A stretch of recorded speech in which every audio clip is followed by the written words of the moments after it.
Olá, eu sou o Carlos e aqui nós estudamos a Bíblia. Seja bem-vindo ao nosso canal, abra lá sua Bíblia no Evangelho de João, capítulo 10, verso 22. Se você está chegando agora, nós estamos estudando a Bíblia, texto por texto. Estamos no Evangelho de João, já estudamos Mateus e nosso canal tem conteúdo para que você possa aprender mais sobre a Palavra de Deus. Diz assim as Escrituras Sagradas: era inverno e Jesus estava em Jerusalém na celebração da festa da dedicação. Ele caminhava pelo templo, na parte conhecida como Pórtico de Salomão, quando os líderes judeus o rodearam e perguntaram: quanto tempo vai nos deixar em suspense? Se você é o Cristo, diga claramente. João agora faz uma transição. Nós vínhamos pelo capítulo 10, naquela sequência dos eventos da cura de um cego de nascimento, que estão relatados a partir do capítulo 9, toda a conversa de Jesus sobre o pastorado, sobre o bom pastor, sobre as ovelhas. O pastor é o líder, as ovelhas são os discípulos de Jesus Cristo, né? O pastor é ele mesmo. E aqui nós temos já um outro momento, em Jerusalém, inverno. E mais do que isso, festa da dedicação. Essa festa, ela é ainda hoje muito importante, é o Hanukkah, que é a celebração de quando o templo, que havia sido profanado por um invasor, que havia feito rituais profanos, o templo foi purificado e novamente dedicado a Deus. E essa festa é importantíssima, a festa das luzes, era celebrada em Jerusalém, ainda é celebrada hoje, e por essa época Jesus estava caminhando numa parte do templo conhecida como Pórtico de Salomão. O templo aqui, lembre, nós já vimos isso em outros vídeos, é o único templo dos judeus. A religião judaica não é uma religião de múltiplos templos, só há um local onde o céu toca a terra, só há um local onde se faz rituais de adoração. Sinagoga não é templo, sinagoga é uma casa de reunião, é uma casa de oração. Mas o templo é onde se faz os ritos, na sinagoga não se faz os ritos de adoração. E então no templo, Jesus caminhava pelo Pórtico de Salomão, que era uma das partes daquele gigantesco complexo. Era uma área muito grande. O templo, nessa época, seria quase o que nós chamamos de um bairro, porque de tão grande, com muralhas ao redor, com diversos pátios, pátio para as mulheres fazerem o seu tempo de adoração, pátio para os estrangeiros que não podiam entrar na parte mais interna do templo. Enfim, um lugar muito grande. Jesus caminhando no inverno por esse lugar, perto do Pórtico de Salomão, pórtico, né? Salomão, o antigo rei de Israel. E aí os judeus perguntaram: quanto tempo vai nos deixar em suspense? Se você é o escolhido de Deus, que é o Cristo, né?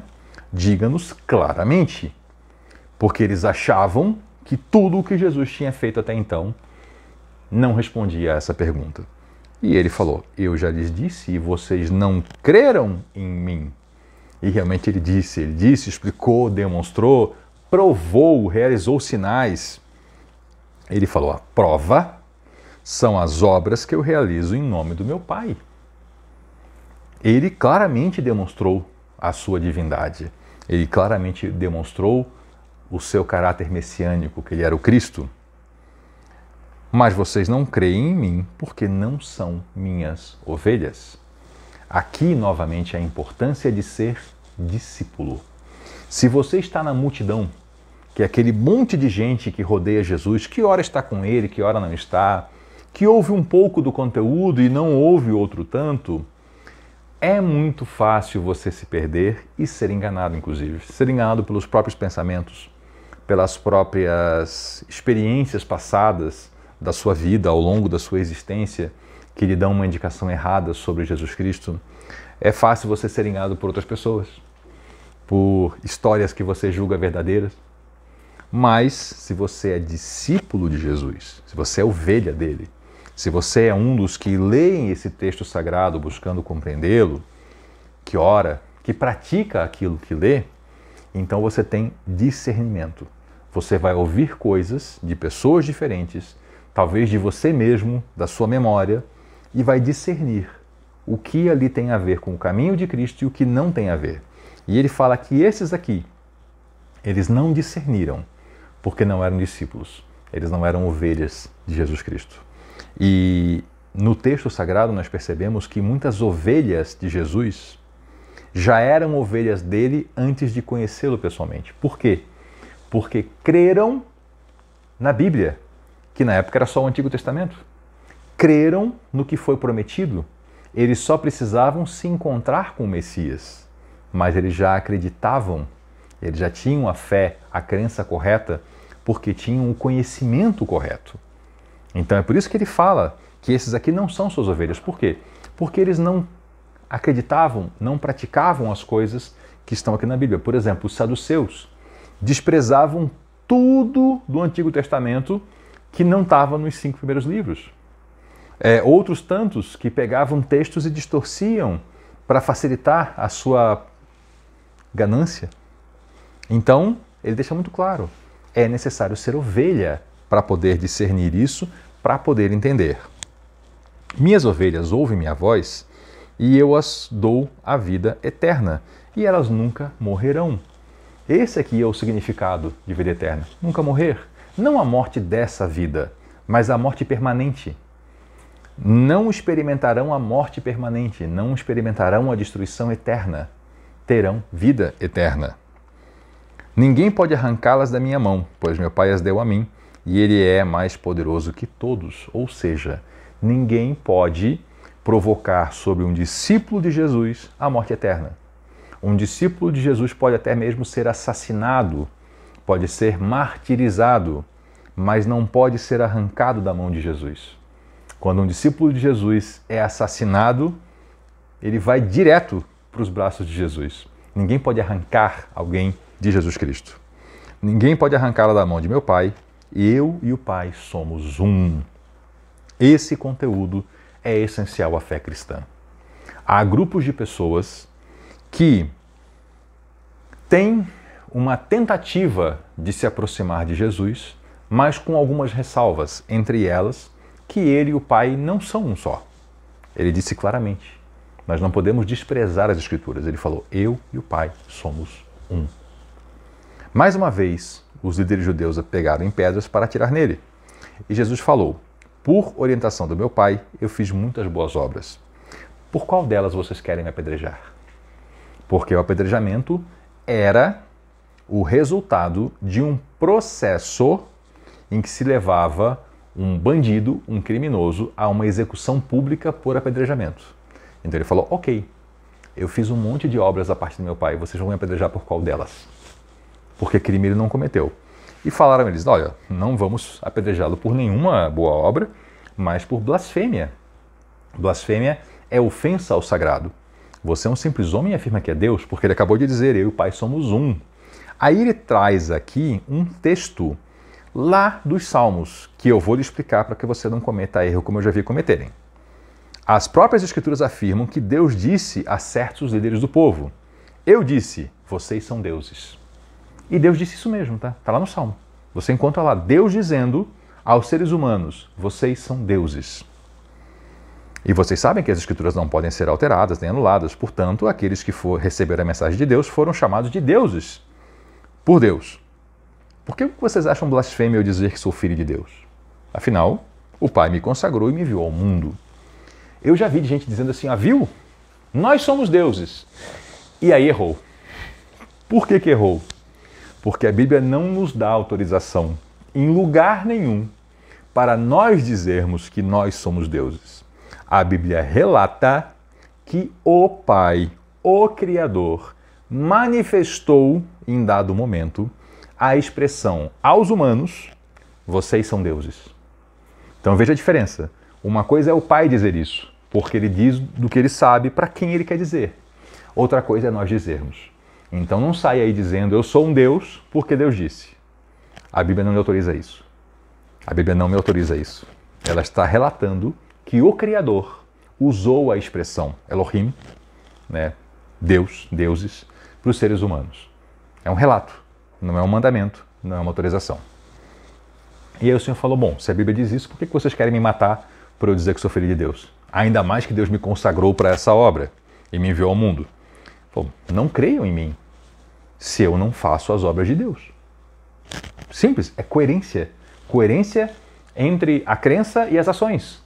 Bom, se aquele homem que se diz o Messias não faz as obras de Deus não creiam. Lembra que eles estavam chamando ele de endemoniado no texto anterior, né? Mas, se o realizam, creiam na prova. Ou seja, os fatos é que são a prova em si, é que são o sinal que aponta para quem é Jesus. Então vocês saberão, entenderão que o Pai está em mim e eu estou no Pai. Ou seja, são os fatos. Olhem para a vida de Jesus. Aqui também cabe uma coisa interessante, né? Vamos olhar para as nossas vidas. Vamos olhar para a coerência entre palavras e ações em nós mesmos. Claro que podemos usar de inteligência também, e quando alguém vem a nós, com muitas palavras, podemos observar se há coerência entre palavras e ações. Isso é bem interessante. Novamente tentaram prendê-lo, mas ele escapou e os deixou.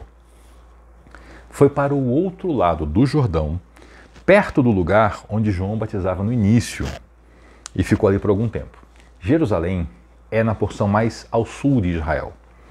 Existe o Rio Jordão, que corre de norte a sul, e no começo do seu ministério, nós já vimos isso em vídeos anteriores, João Batista estava batizando no outro lado do Jordão, ou seja, Jerusalém para um lado e João estava lá para o outro.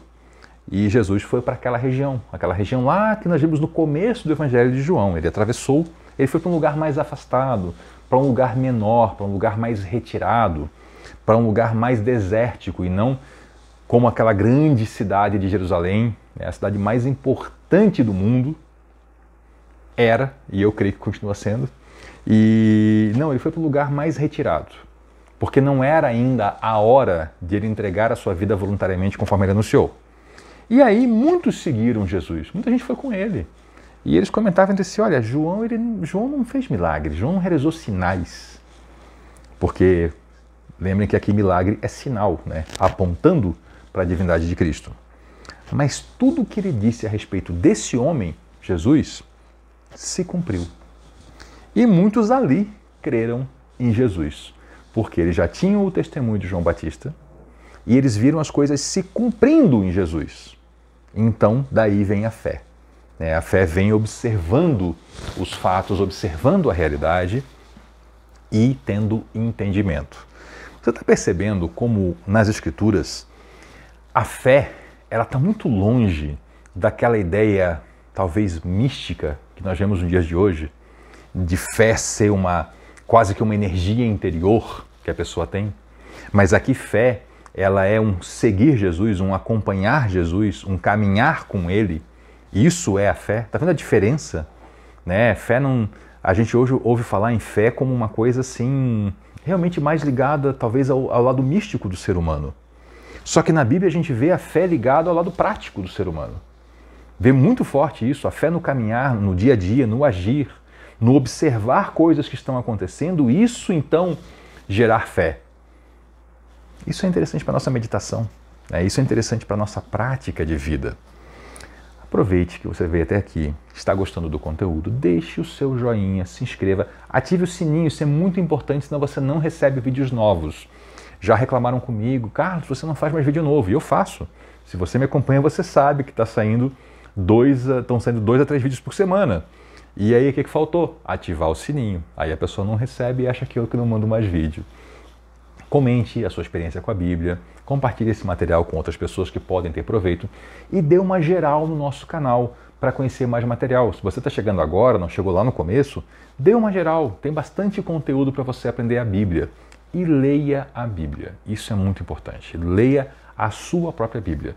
Nos nossos textos aqui, nos nossos vídeos do Evangelho de João, eu apresentei várias traduções da Bíblia, até em português bem contemporâneo, como a minha que eu estou usando agora. Português bem claro. Conheça, escolha uma Bíblia que seja fácil para você. Leia, mas leia a sua Bíblia.